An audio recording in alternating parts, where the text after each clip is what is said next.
திரு so அவர்களோட மகாபாரதம் பேசுகிறது நாம திரையில பார்க்குற மாதிரி இல்லாம கொஞ்சம் வித்தியாசமா தான் இருக்கு. இது வியாச பாரதத்தை தழுவியே இருக்குது. வணக்கம் நண்பர்களே, இது மகாபாரதம் பேசுகிறது சபா பருவம் 7வது அத்தியாயம். தர்மர் சூதாட்டத்துல எல்லாத்தையும் இழந்துடுறாரு.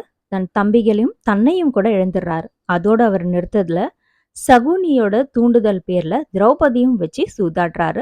அதுலயும் தோத்து போறாரு. திரௌபதி அடிமையா அவைக்கு இழுத்து வரப்படுறா. திரௌபதி தான் இப்படி ஒற்றை ஆடையோட அவைக்கு நடுவுல இழுத்து வரப்படுறது நியாயமா அப்படின்னு கேக்குறா திரௌபதி. இதுக்கு அவையில இருந்த யாராலையும் பதில் சொல்ல முடியல. திரும்ப திரும்ப கேக்குறா. பீஷ்மர் சொல்றாரு, தன்னை இழந்த ஒருத்தருக்கு தன் மனைவியை வச்சு சூதாடுறதுக்கு எந்த தகுதியும் உரிமையும் இல்லதான். இருந்தாலும் மனைவிங்கிறவ எந்த நிலையில கணவன் இருந்தாலுமே அவனுக்கு உரிமையானவள் அப்படின்னு பேசுறாரு பீஷ்மர். அது மட்டும் இல்லாம தர்மம் அப்படிங்கிறது இதுதான் இப்படித்தான் அப்படின்னு யாராலையும் வரையறுத்து சொல்ல முடியாது. அப்ப பாருங்க, பீஷ்மரால கூட கௌரவர் கூட இருந்ததுனால இதுதான் தர்மம் அப்படின்னு அவரால கூட சொல்ல முடியல. பீமனுக்கு தர்மன் மீது மிகுந்த கோபம் வந்தது. தர்மரோட கைகளை எரிச்சிடணும் அப்படின்னு சொல்றார். பீமனை தடுத்து நிறுத்துறான் அர்ஜுனன். எதிரிக நம்மளை பிரிக்கணும் அப்படிங்கிறதுக்காகவே இப்படி ஒரு செயலை செய்கிறாங்க. அவங்க என்ன நிறைவேறும்படியா நீ ஏன் நடந்துக்கிற அப்படின்னு கேட்குறார். இந்த இடத்துல அவையில் இருந்தவங்களே துரியோதனோட தம்பிகள்ல இளையவனான விகர்ணன் தான் திரௌபதிக்கு ஆதரவா பேசுறாரு. திரௌபதிக்காக நியாயம் கேட்குறாரு.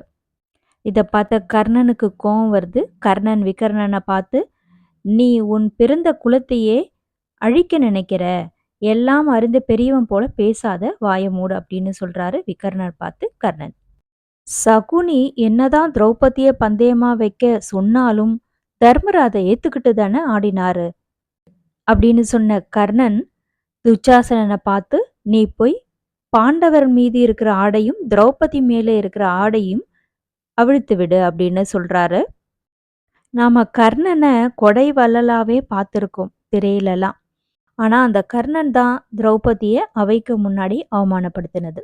துச்சாசனன் திரௌபதியோட ஆடையை பற்றி இழுக்கிறா. திரௌபதி கதறி கிருஷ்ணரை சரணடைகிறா. கிருஷ்ணரை வேண்டினா. துச்சாசனன் ஆடையை இழுக்க இழுக்க ஆடைகள் மேலும் மேலும் வளர்ந்து கொண்டே இருந்தது. துச்சாசன் களைத்து போய் உட்கார்ந்துடுறான்.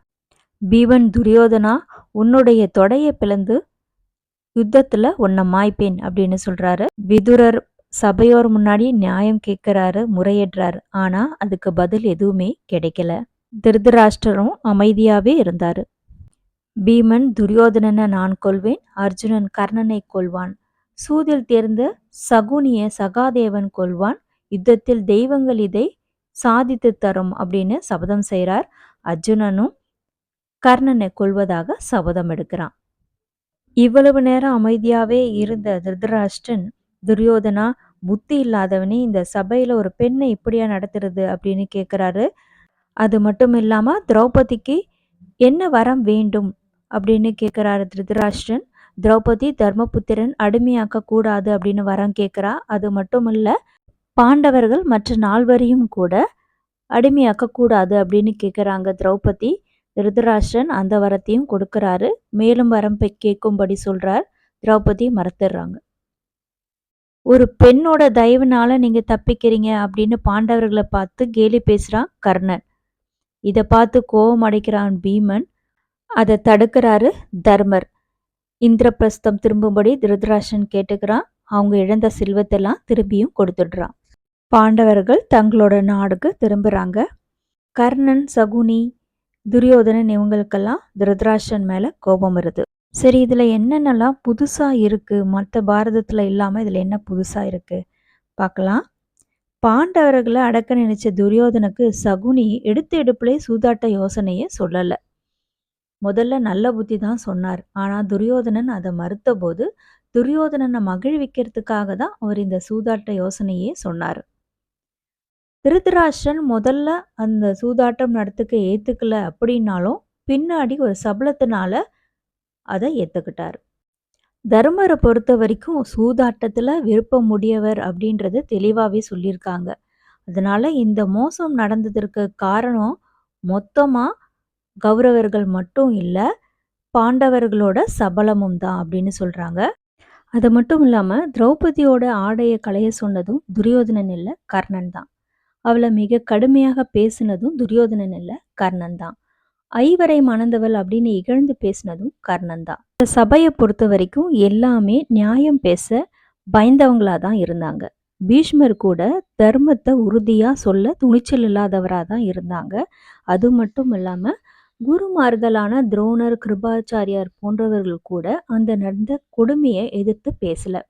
அங்க நடந்த கொடுமையை எதிர்த்து பேசினது விதுரர் மட்டும்தான். அவருக்கு உதவியா இருந்தது விகர்ணன் மட்டும்தான். மகாபாரதத்தை ஒரு மாயையா இல்லாம யதார்த்தமா அங்க நடந்ததை சொன்னது இந்த சோவோட மகாபாரதம் பேசுகிறது புத்தகத்துல இருக்கு. நன்றி. அடுத்த வீடியோல பார்க்கலாம்.